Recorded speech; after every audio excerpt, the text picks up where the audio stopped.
your skin will start to rot and it will start to die. And who do you turn to fix that problem? So our NHS is under extraordinary pressure, yet we allow, and I won't call them practitioners because they're not regulated, we allow the general public to fill other people's lips, faces, you know what, for a profit, and we seem to turn a blind eye, and that's okay. When patients are saying to me, make me look like my filter, like that, we have to do something about that. Some of the faces, I'm not even joking, and this is people like doing it.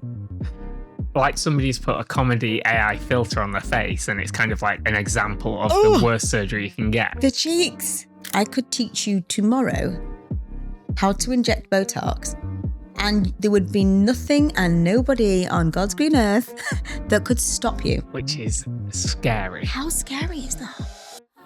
Scary. Because skin isn't just skin. It's your story, and I'm here for it. I'm Kelly Saynor. Are you ready for some barefaced chat?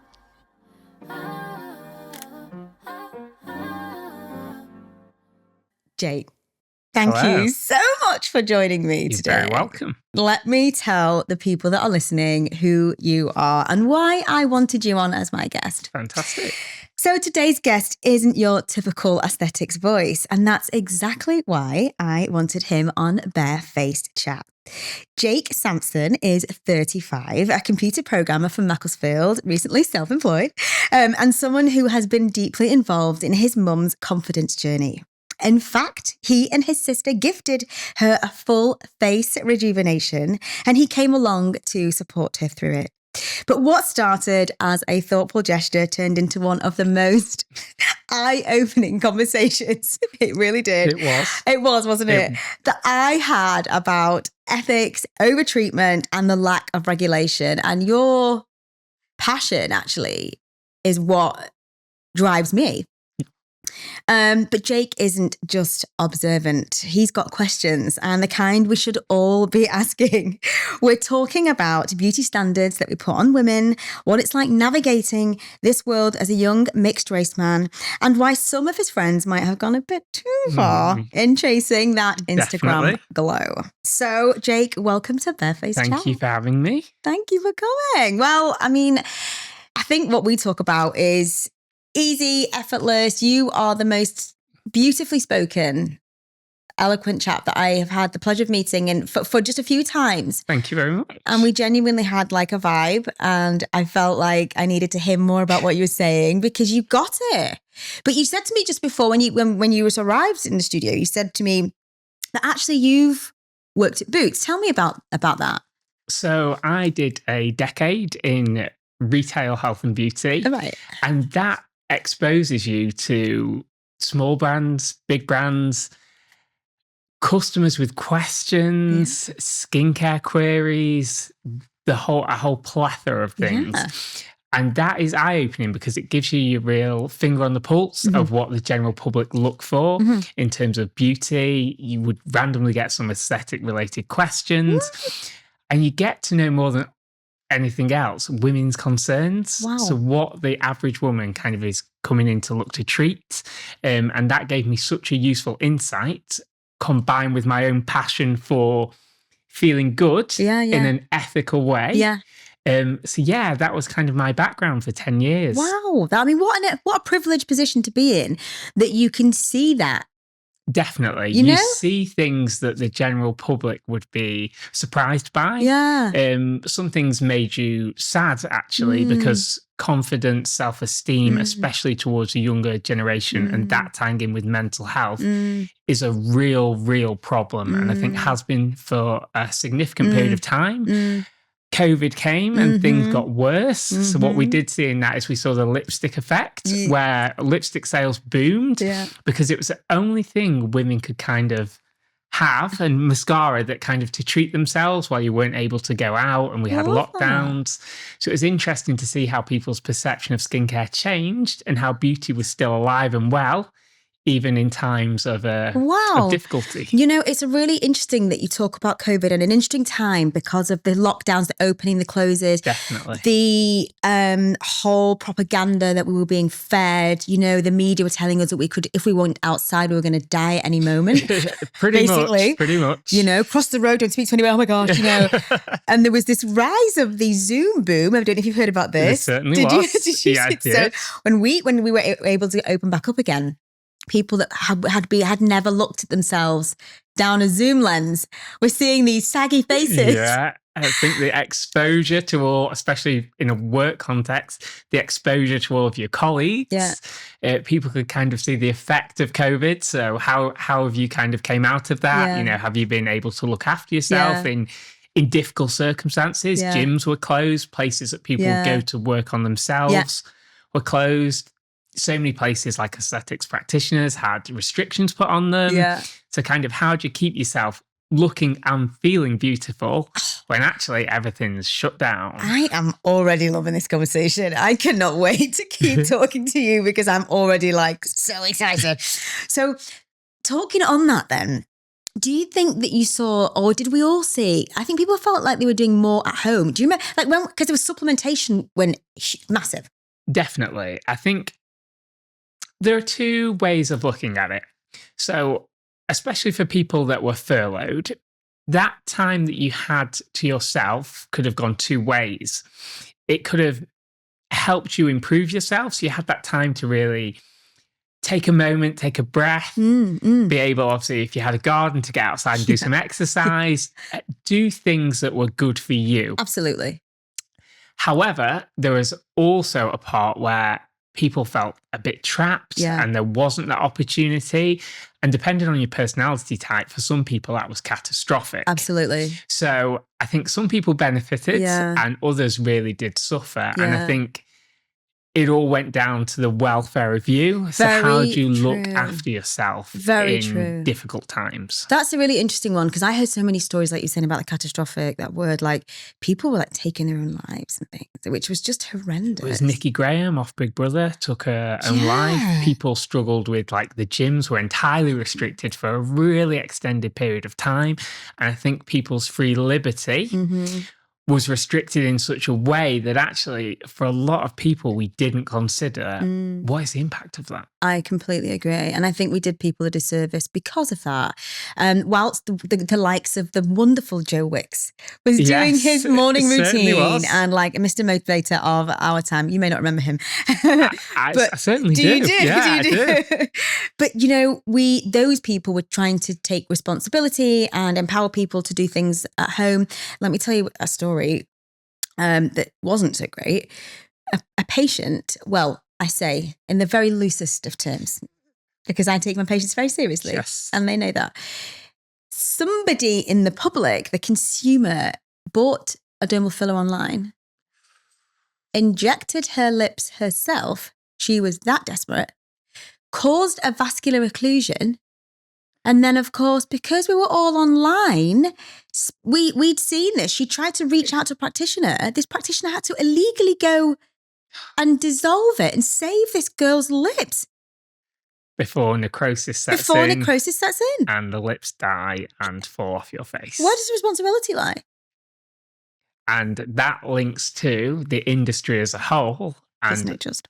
The, I'd say, dysregulation of it. 100%. Because as a layman and looking in the industry from an outside point of view, you might think that actually aesthetics practitioners are all trained to the same level or you're all regulated in the same way. And actually, when you scratch below the surface, that's clearly not the case. And actually, when you see some patients' results, that also clearly isn't the case because a lot of things that, you know, should have said kind of, with the greatest respect, you know, I can't perform that on you. That doesn't happen. And where money comes in, sometimes ethics go out the window. The best thing that you can say to a patient, and I find myself saying and have said for years, is no. No. That is part of my sound ethical and moral belief. Learn when to say no. Because you are then jeopardizing the public. You're putting them at risk. You have lost all moral compass. And you put your professional status at risk as well. Absolutely. I've worked hard for my nursing pin. I've worked for years to get it. I don't want to lose it because a patient going, can you do my leg? No, I'm okay with that. I can sit comfortably in my skin and say, no, But I'm that's not the what one for also you. gives you a great reputation Oh. and also makes patients, even like my mother, feel comfortable, feel confident that actually what you're doing is in her best interest. Amazing. And for me as a son, that means the world. Of course. I mean, let's talk about her then. Well, one of the things that I wanted to talk to you about was the fact that your mum has had this treatment. She I mean, you're certainly so has. knowledgeable and it's so nice and so refreshing to actually hear your perspective on it.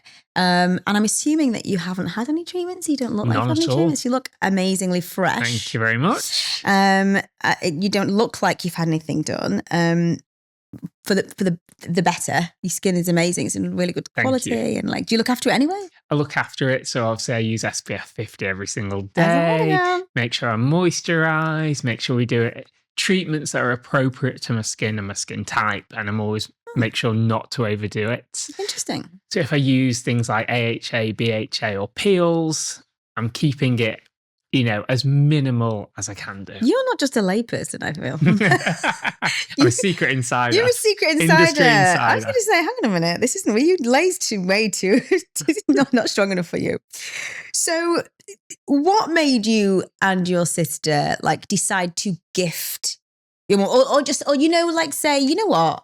Whilst I have these beliefs about this industry, I'm not dead against it. What made you go, if you're going to do it, go to the right person? What made, I know there's a connection between one of my practitioners and your sister anyway, because they live together.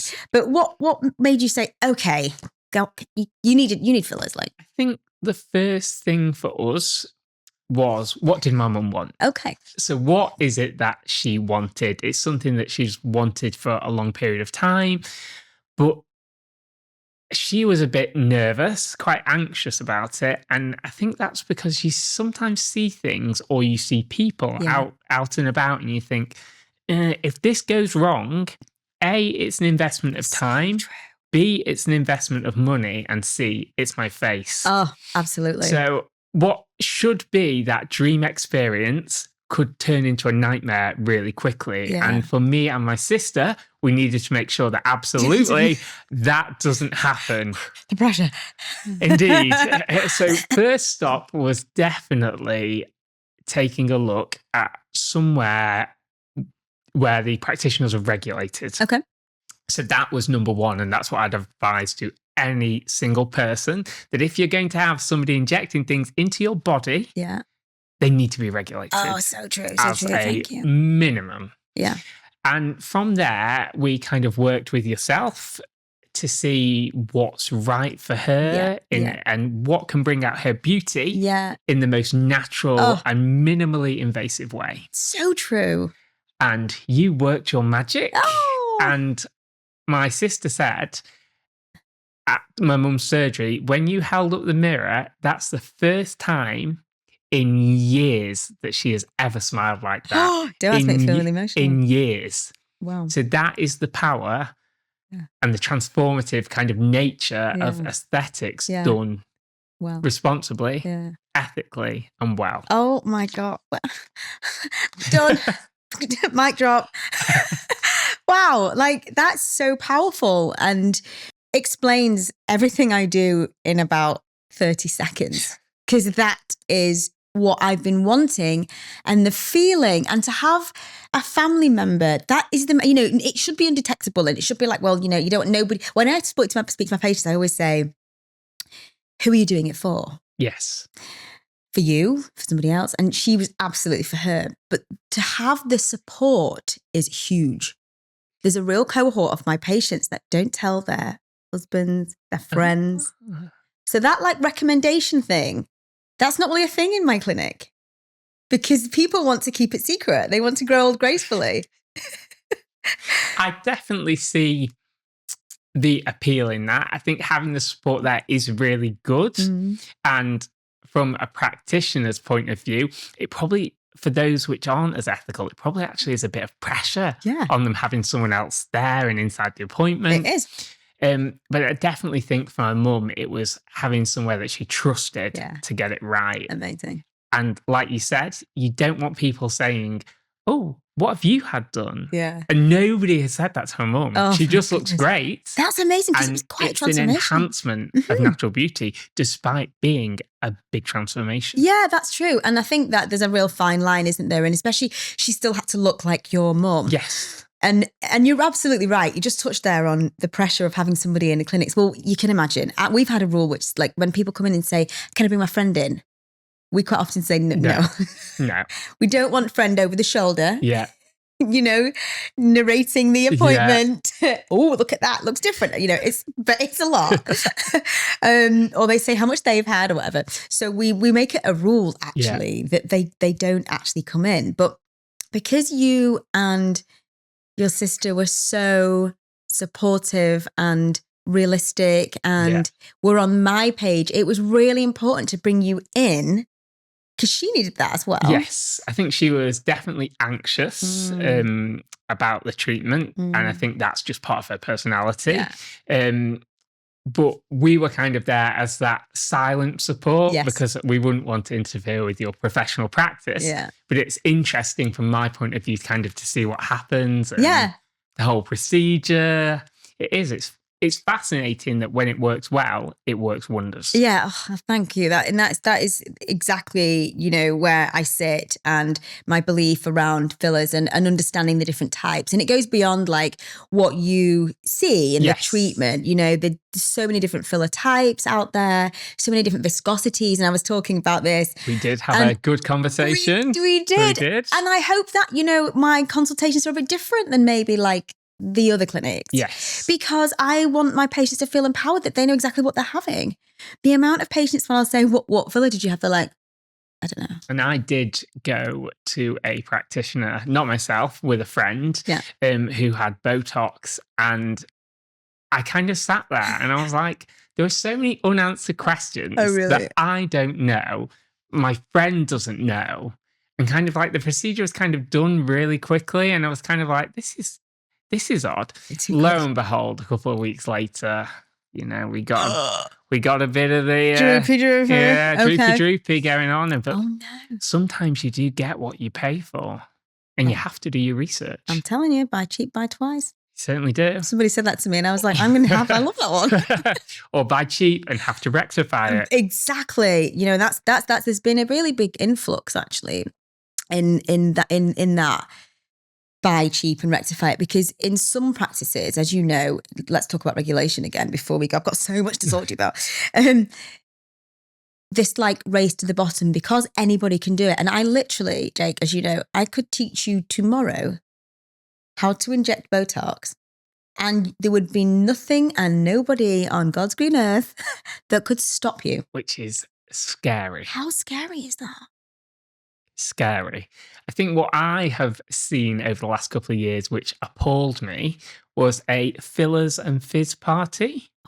So it's an open event where you pitch up, have some alcohol while you decide to have an invasive treatment on your body. We want to lower your inhibitions. Why wouldn't you do that when you're inebriated? What? Yeah, I mean, that was a really big thing years ago in Cheshire, these Botox parties. And I was invited to one.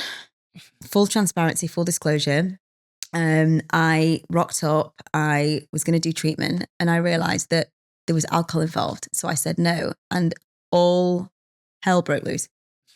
Yeah, but you're here to do our treatments. I was like, yeah, but you're drinking out. I just thought we was chatting to your people, your friends, and talking to them about treatment. No. That raises the unethical nature that you have to think, okay, so the person or the clinic that organised that, what was their prime goal? Absolutely. Welfare of patients or profit? Absolutely right. Unbelievable. It has to be profit. Of course it nobody would do that. And that's why the government... if you certainly were regulated, you wouldn't touch that with a barge pole. And that's why the government you could lose your registration. Exactly. But this is the thing. The government, it's worth too much to the government right now. There have been, and I have seen over the number of years, attempts to regulate the industry, but inaction, just complete inaction, whether it's lack of care, lack of will, or pressure from those who benefit from it being so unregulated. Well, we've been banging the drum for years about it. And I remember one of the biggest things to come out when I started life out at the Harley Medical Group. One of the first things to come out of the government of regulation was this dossier that said that they were going to make an example of people that were remote prescribing. So off-site prescribing. And what they did was they arrested a doctor that was on his boat, on his yacht. As you do. In the middle of the Caribbean, okaying prescriptions for nurses and whoever else were doing the Botox and dermal fillers in the UK or wherever they were. Okaying. Scandalous. They arrested him, sent him to prison. He did his time, so they made an example. They were like, okay, we've done our job. Yeah. That's us done. We've done one action. Yeah. This is going to keep the public safe because now nobody's going to... That, of course, people were like, okay, underground loophole, what can we do? Horrendous. And back on that like topic of, buy cheap, buy twice, because everybody can do it, the price has been driven down. It's like a race to the bottom. Which, as you know, you spend cheap, the results just won't be there. And, at best, you're going to get away with a job which is not done that well, but is survivable. And at worst, you'll get necrosis. Absolutely. Your skin will start to rot and it will start to die. And who do you turn to fix that problem? So our NHS is under extraordinary pressure, yet we allow, and I won't call them practitioners because they're not regulated, we allow the general public to fill other people's lips, faces, you know what, for a profit. And we seem to turn a blind eye, and that's okay. The thing is, interestingly, I think this practitioner, we use that term loosely. We've established that now. We have established that. Please don't put me in the same bracket. But these people that are unregulated believe that they can do the treatment because they've attended a training course that's told them that it's okay. So where does the fault lie? And then, in order to get Botox, which is a drug, which is a toxin. And a toxin drug, absolute toxic drug, they have to go to somebody that's prescribed. That can prescribe it. So they go to me's and doctors. So we are perpetuating our own industry. What strikes me as really interesting, and I don't know if you noticed this, is semaglutide. So the weight loss jab. Yeah. So the government stepped in really quickly about 5 or 6 weeks ago to restrict that. Yep. So you can no longer have a form consultation. It has to be done by video so you can verify the weight. Absolutely. So we've done that for a weight loss jab, which is relatively new to the market in terms of it was used for diabetes before, but we found out it can help with weight loss. We've stepped in to do something really quickly with that. But aesthetics, we just let it roll on. Believe it or not. Year after year after year after year. That is such a great point. And believe it or not, that first drug about 10 years ago was coined the skinny jab. And because there were 82 deaths worldwide, and the prerequisite was diabetes, obesity, BMI, all these comorbidities, where there was a certain criteria that you had to fit. But that was kind of, if I can get it from my local pharmacy, usual stuff, right? And the skinny jab came out, which then, of course, every man and his dog was on, especially in Cheshire. Certainly. There's a standard. It's Cheshire, of course. There is a standard. There's a standard. There's a look as well. But, what was happening back 10 years ago is we're only really just seeing it now. So it might look like they're doing something, but this jab's been around for a long time in different guises. It was just interesting. It was just more dangerous back then. That's why, so that they had to wait for all we have to wait for something catastrophic to happen, something fatal to happen in the UK in aesthetics for them to go, we've been telling you. Yeah, really should do something now. It's sad that level of tragedy, because actually the core of this is a person that wants to look and feel better. That's it. And that's what's sad, that it will take somebody, unfortunately, losing their life or being severely disfigured for action to be taken. And I think as a member of public, that scares me. And it scares me because the pressure on women and men has never been higher. So true. Are you an Instagram user? Do you use social media? So I do use Instagram. I maybe use it for about 25 minutes a week. Okay. So I'm on a timer. Yeah. Oh, good. Because small doses of it, absolutely fine. But, you know, I'm old enough to realize that a lot of things I see on there aren't what they seem. They've been filtered, photoshopped to an inch of their life. Even videos can be edited frame by frame. Yeah. So I know what is and what isn't real. And actually, I choose to spend my time differently. That's amazing. For those that do spend higher amounts of time on that, sometimes I do wonder to myself, you know, do you understand that actually the images that you're bombarding your brain with, a lot of those have been filtered. Yeah. And there was a really... And served to you, right? Literally served to you. There was an Instagram versus reality post on Reddit, and people would actually post the unfiltered picture, and some of them were absolutely shocking. No. And I couldn't tell they'd been filtered. So how is a 8, 9, 10, 12, 15-year-old who looks at that and thinks, I want to look like that? I realize that it's not real. You know what? I am the worst. I am a self-admitted addict. I doom scroll. I am trying to get better. I meditate. I really am trying. I am 45 and yes, I am that guy. I am trying to get out of it. I have a busy life and this is I feel it's my treat, but it's the worst kind of treat. Yes. But no, I've definitely got better, but it's not really, I'm a voyeuristic kind of person. Yeah. I don't really do a lot on it, but I just like to look. Yes, I like to look from afar.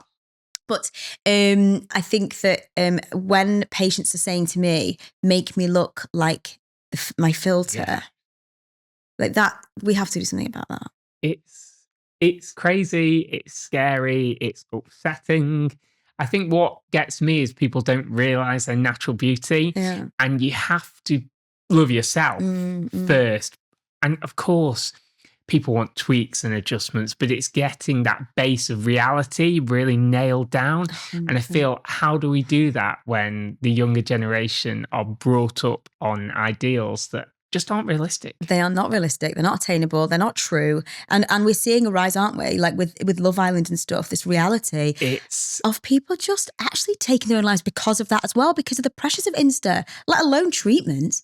We've had contestants that have been on Love Island, so by, the standards of today are attractive, that have taken their own lives, which is A, tragic as one, but B, it's scary that actually we look forward to Love Island as a period of time where this is the ideal of beauty. Absolutely. And actually the ideal of beauty is just being the best version you can be of yourself. Oh, amen. Going to a proper aesthetics practitioner to enhance that natural beauty. What it isn't is entirely changing your face to somebody unrecognizable so you can look like somebody you've seen on TV, Love Island or Instagram. That's weird. Wow. You be you. You don't need to be somebody else. Oh, Jakey, I love you. These questions are talking about emotional feelings about aesthetics. I mean, we smashed through these babies. Let me ask you these questions. We have smashed through them without me even needing to ask you because it's so natural for us. It's a natural conversation for us. But, as somebody outside the industry, what surprises you about how clinics operate? Tick, done. We've hit that one already. What surprises me, I must say, is that you have to look at the person who does your treatment. Yeah. Would you be happy with their face and do they look natural? And I have seen some practitioners, locally, and I think to myself, have you done that to yourself? Has someone else done that to you? Kind of what's happened? Do you realise that's gone wrong? Why would you ever put your faith in somebody that looks really unnatural? Unless you want to look really unnatural, which I assume nobody does, because that's not the aim of the game. 100%. Now, that's because their barometer, this is what always gets me.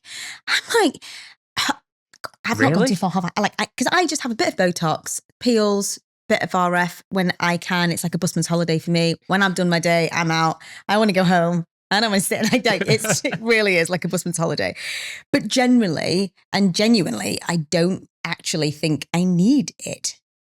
You know? Exactly, because your barometer is in reality. But what are these people that are in it? Do they just do it because they can? Because that's not responsible treatment either. I don't want to look at somebody's face and go, please, I don't want to look like you.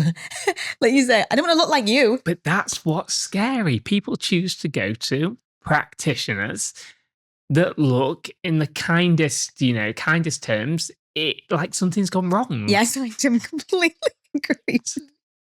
That is so true. And this is me like stepping outside now, because I'm going to get like the industry's going to go, slap on the wrist. What? You sure you're never coming back in again? But when we go and exhibit at the shows, or you go to these aesthetic shows, I mean, what you see, some of the faces, I'm not even joking. And this is people like doing it. Like somebody's put a comedy AI filter on their face, and it's kind of like an example of the worst surgery you can get. The cheeks. The cheeks, which are overfilled, the tear troughs, which are absolutely coming out, the eyes, which are just pulled back to high heaven. Absolutely. It's like they just don't stop. And I think because a lot of them can be unethical and prioritize profit over patient safety, they get to a point where actually they have access to the products, they can inject them themselves, they're making a profit, so they can have further surgical options, whether, that's minor facelifts, but it all kind of ties together into this hot mess. It is from a a public mess. Point of view, it's a hot mess. 100%. And I think some of the real understanding about fillers and the deeper appreciation of what a dermal filler is. Now, interestingly, we've seen a decrease in dermal filler treatments and a rise in longevity treatments. So like polynucleotides, exosomes, I don't know if you've heard of these things. I've heard, I've not delved deeper yet. So they're like not dermal fillers. They use DNA fragments to enhance and cell communicate how our body's ability to regenerate itself. So we're seeing a rise in more natural looking treatments and dissolving fillers. Yes. In some cases. And I think that there's still practitioners that are being taught paint by numbers, and faces vary vastly. So, and we're seeing practitioners also be taught with like one type of dermal filler and not understanding the nuances of the way that hyaluronic acid is synthesized, the way it draws water to itself, why different fillers are used in different areas of the face. That's why, when people go, oh no, I'm just so scared of fillers because like they're going to look massive. And they're going to look massive. I'm like, no, there's a huge difference between 1 mil and 5 mils, 1 mil and 2 mils, 5 mils and 6 mils. And this all goes back to the regulation of the industry. Yeah. So you'll know as a registered professional, like CPD, continuing professional development, you have to keep up to date. Yeah. There are a whole cohort out there that are operating this second, injecting things into people's face this very second, that won't know about the differences in dermal fillers. Yeah. They won't, for whether it's ignorance or kind of, lack of regulation, they've not got a clue. So but true. People are still going there right now and paying the hard-earned cash, and actually it does them a disservice. If the industry was regulated, actually what you'd have is that standard benchmark. Yeah. Yes, those lower prices would go. Yeah. But actually, those lower prices are not ethical, because I just don't believe you can deliver that standard that cheap. The two don't match up. You do have to pay something, a reasonable price to get good results. Completely agree. Okay, if regulation was to come in and let's say our dream tomorrow, me and you, Jake, we're out with our flags. Like we're pitching. We are flying the flag, right? If that's what changed tomorrow, do you think the people that maybe still wanted the treatment and it wasn't within their budget, would it force this underground? That is always a possibility. But I feel like that could also be used as an excuse not to regulate. Mm-hmm. So I think you could apply that to anything, whether you can talk about, alcohol pricing, minimum pricing in Scotland. If you put it in England, what would happen? Yeah. You can use that. That is a possibility. Yeah. However, what it would do is level that playing field, really regulate things, get rid of these fizz and filler parties and these unethical practices. And I think what you would start to see is the industry really get its name back. And I think what happens each time surgery or, fillers, whatever we're talking about, is done badly, it affects the industry and it affects the reputation of registered professionals. I agree. That do a fantastic job and literally change people's lives for the sake of regulation. I completely agree.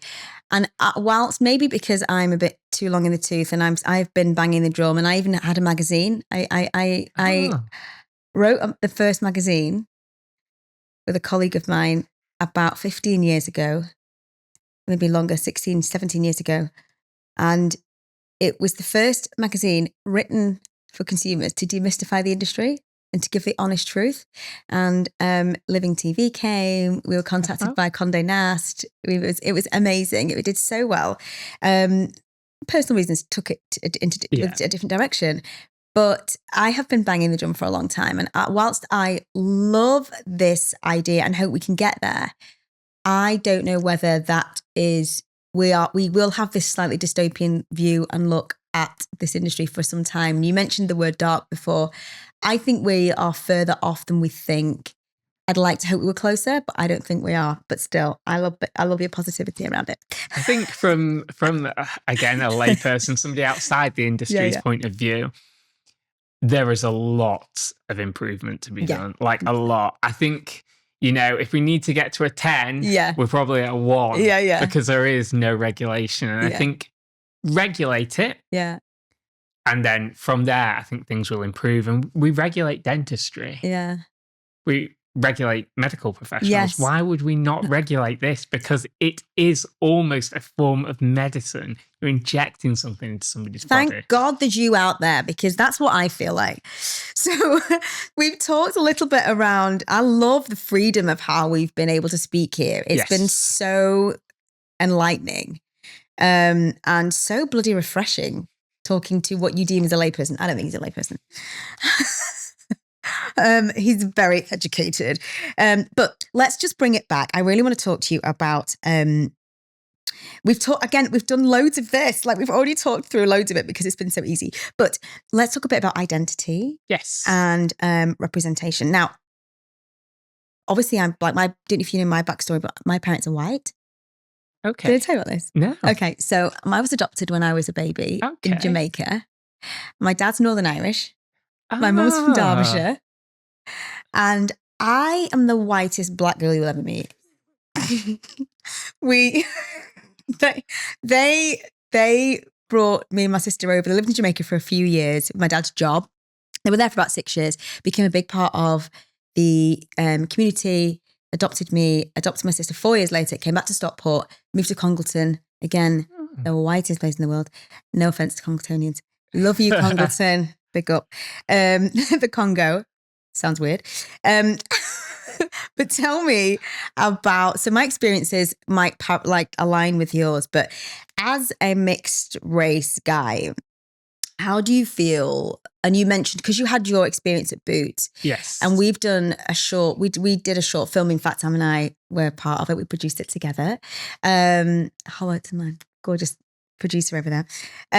About the industry and the lack of diversity.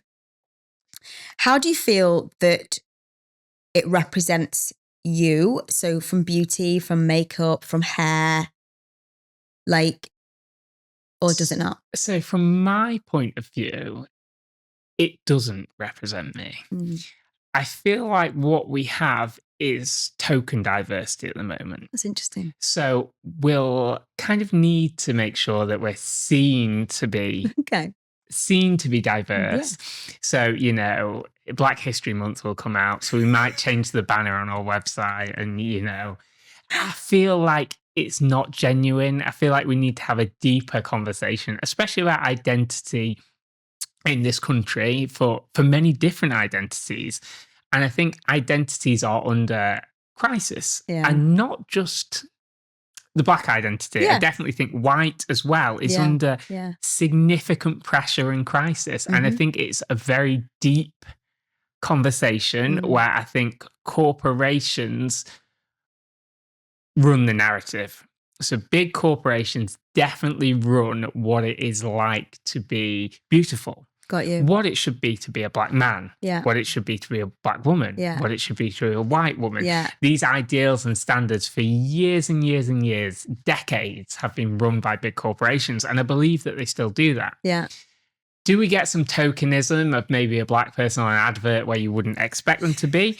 Yes, we do, but it's very forced and unnatural. And I think we need real representation. And that starts from the people, you know, absolutely, the ground level. Absolutely. And I think there's never been a kind of a deep dive. And I think the government probably need to look at identity in this country and what it means to be many different identities. But as you were saying, what it means to be either Black or mixed race.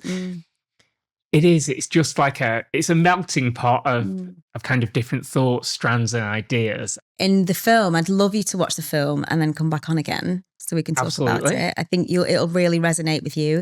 And one of the things that we talk about when you said that about that like token, I think you're right.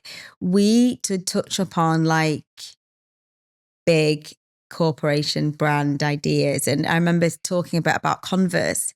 Yes. And when they brought out their 4 shades of nude, there was no nude for me. And it's the same with like colours and lipstick colours. I can recall as a child with my mum and my sisters having to go into Manchester if they wanted like a certain colour of foundation, because right here in Cheshire, there is nothing darker than like a honey. I know. So Tawny beige was mine. Normal. And my sisters had to go to high-end brands. You'd have to go to NARS, MAC, Bobby Brown to get those darker shades. They weren't common. No. What is good is kind of now you do see them a lot more often, which is lovely and refreshing to see. Yeah. And the same goes for black hair care. Oh. So we could get no black hair care anywhere around it. It had to be a trip into the city to get it. So it's good to see that some of those things have moved. Yeah. But what I don't like is the tokenism. So I've seen on Health and Beauty Retail's website, Black History Month comes, this was last year, so they promote 3 black hair care brands. You don't promote that any other time in the year. What is wrong with you? That's hilarious. Why are you not championing those throughout the year alongside other brands? Why does it have to be so forced? And why do we have to have an event for you to champion black hair care, for example? You see people observant. This guy is observant. What did I say when you first came in? That is absolutely true. And that's one of the things that I think is a really interesting, like, defining of beauty, isn't it? And we talk about regulation, we talk about skin, we talk about aesthetics, what it means. It's deeper than that. Definitely. And you've touched upon that already. And one of the things that I wanted to like really touch upon beyond that was the conversation around confidence in skincare. You've mentioned makeup, and I'm right there with you. You know, it was a trip to Stoke-on-Trent or the middle of Manchester. Yeah. You know, like to get your shade. To get your shade. It was a full day out. It was. Find the shade. There's no days out in Blackpool anymore. We're going into Manchester for the day to find your shade. Dedicated to finding your shade. That's so true. So, you know, this wasn't just like being able to go to the local shop. But the conversation around confidence in skincare includes everybody of a certain cohort demographic. Yes. Does it include everybody? I think you've kind of said no. No, it certainly doesn't include everybody. It includes the agenda at the time.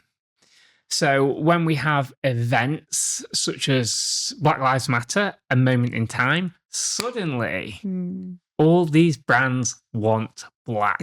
Yeah. So they true. love black. They love black hair care, skincare. Yeah. We want black models. oh, you kind of didn't before this. I And I'm not so saying true. every brand, of course. No. You know, there are fantastic brands, Yeah. even in like fashion. Ralph Lauren is one which has always used black models. Yeah. But you do find that kind of it's a flavor of the moment. And I worry that when the flavor of the moment goes, who's left behind? Absolutely. It's all usually tends to be the marginalized. And it does worry me that the conversation seems to stop quite quickly. Yeah. So we had so much around Black Lives Matter, and we talked about what it means to be black, what it means to be black and British, what it means to be mixed race. Yeah. But then that kind of just disappears again. And these are conversations that we need to have more regularly for our society to function better and be more cohesive. Do you think that there's been pressure on you? I mean, you're lucky because you are a beautiful, beautiful guy. But I've always felt like, where do you identify with as being mixed race? Are you, because someone once said to me, you know, oh, that's really white. This was another black person. And I was like, that's just ridiculous. I mean, come on. Yeah. What do you want me to be? Yeah.